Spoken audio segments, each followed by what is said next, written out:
अस्सलाम वालेकुम मेरी प्यारी यूट्यूब फैमिली। जैसा कि आपको पता है कि आजकल कच्चे आमों का सीज़न चल रहा है, तो मैं आज आपके लिए बहुत ही ज़बरदस्त आम की खट्टी मीठी चटनी की रेसिपी लेकर आई हूँ।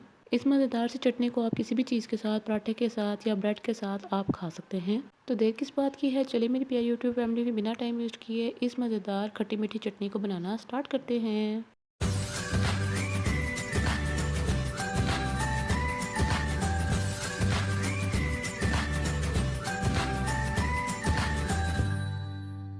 बिस्मिल्लाहिर्रहमानिर्रहीम। इस मज़ेदार चटनी को बनाने के लिए 6 कच्चे आम का इस्तेमाल करेंगे और इसका छिलका उतारकर छोटे छोटे पीस में कट कर लेंगे, जैसा कि आप वीडियो में देख रहे हैं।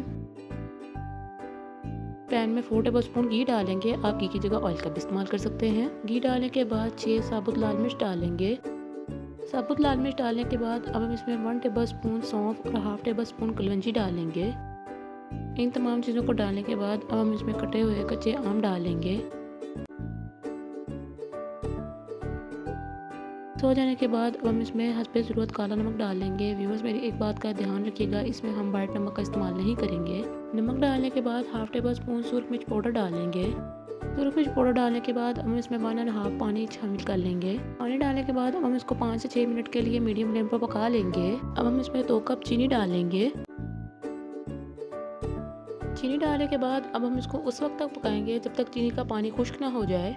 मेरी प्यारी यूट्यूब फैमिली, आपने एक बात का ध्यान रखना है कि आपने इसको बिल्कुल खुश्क नहीं करना है, नहीं तो आपकी चटनी सख्त हो जाएगी। तो लीजिए व्यूअर्स, हमारी ज़बरदस्त सी खट्टी मीठी चटनी तैयार है। अब इसको हम ठंडा होने के बाद किसी साफ जार में इसको सेव कर लेंगे। तो व्यूअर्स, कैसी लगी आपको मेरी ये खट्टी मीठी कच्चे आम की चटनी, आपने जल्दी से मुझे कमेंट्स बॉक्स में बताना है। इस मज़ेदार सी चटनी को एक बार बनाएं तो आप इसको 1 माह तक स्टोर भी कर सकते हैं। अगर आप ठंडी खाना पसंद करते हैं तो आप इसको फ्रिज में भी रख सकते हैं, नहीं तो आप इसको बाहर भी रखेंगे तब भी आपकी 1 माह तक ये चटनी ख़राब नहीं होगी। मिलते हैं इंशाल्लाह अगली वीडियो में इसी तरह की मज़ेदार सान सी रेसिपी के साथ। अपना अपने पैरों का बहुत ज़्यादा ख्याल रखिएगा। अल्लाह हाफिज़।